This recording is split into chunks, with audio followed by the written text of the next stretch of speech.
This is a review of the incoming and outgoing fax modules integrated into Prognosis EHR. From the patient's encounter screen, you can go directly to the outgoing fax screen by choosing from the patient menu at the top, the letters out option. It's set to automatically take you to the patient whose encounter you last accessed, but once you go to the screen, you can choose a different patient if necessary. Within this screen, you have a drop-down list of any other contacts that are in the patient's register. So any other providers that are associated to the patient, their emergency contact, their insurance company, and the subscriber if they are not the insured patient. Once you choose one of the items in this drop-down and hit go, it automatically populates that individual's name, fax number, address, anything that's saved within the system already. Alternately, you can just type in the name, email address, fax number, address of the individual. To send a fax, you don't have to add all that information. You can simply just add the fax number. If that other information is already populated and you have something like the address pulling into the letter that you're going to be faxing, that's a benefit. Once you have chosen who you're going to send it to, you can put in a subject.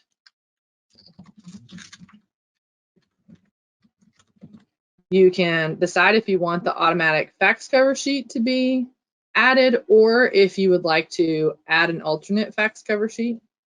You can attach any records from the patient's chart. So you can come in and select anything that you would like to. This is a full list of everything that's within the patient's chart.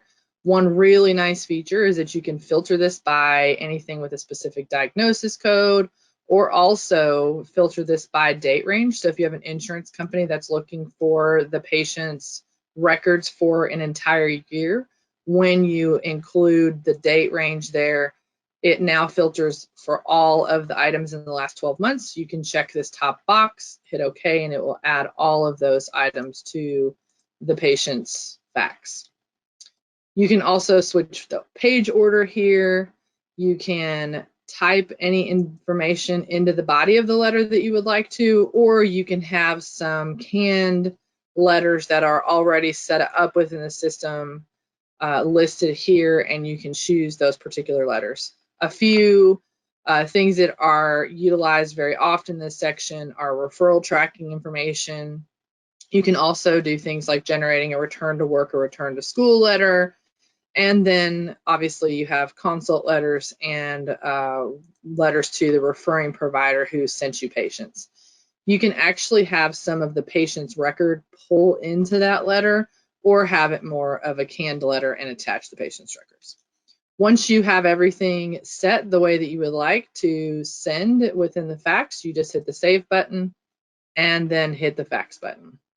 If the fax does not go through, it will send you a message to let you know that the fax failed and will tell you why the fax failed if that's something discoverable, such as it was a voice number rather than a fax number.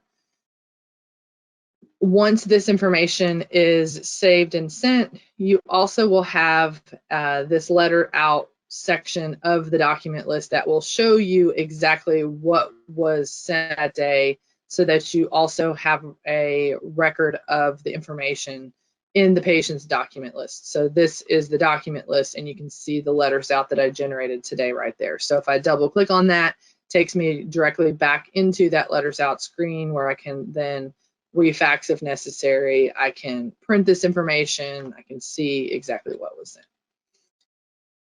Having faxes come into the system is also integrated.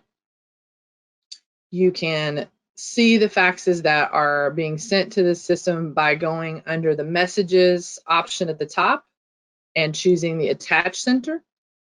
You can use this function both for scans, so anything that you scan into a scanner at your practice can be put into a folder, and we have an application called Prognosis Uploads that can then take all of those PDF documents and load them here. You can also have your faxes come in, and those can go into the same folder or separate folders. If you have multiple fax numbers coming into the system, you can also have different locations, different fax numbers in different folders here.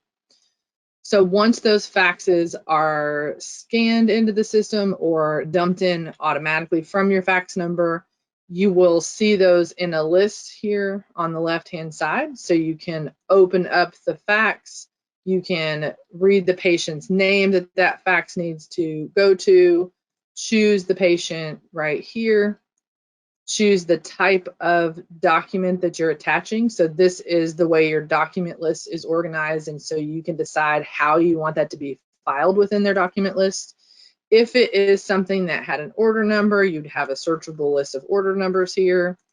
You can also say who it's from and also message it to someone within the system. So if you need this fax to be read by a specific individual, when you attach it, it will send a message to that individual and then also assign that fax to the patient's document.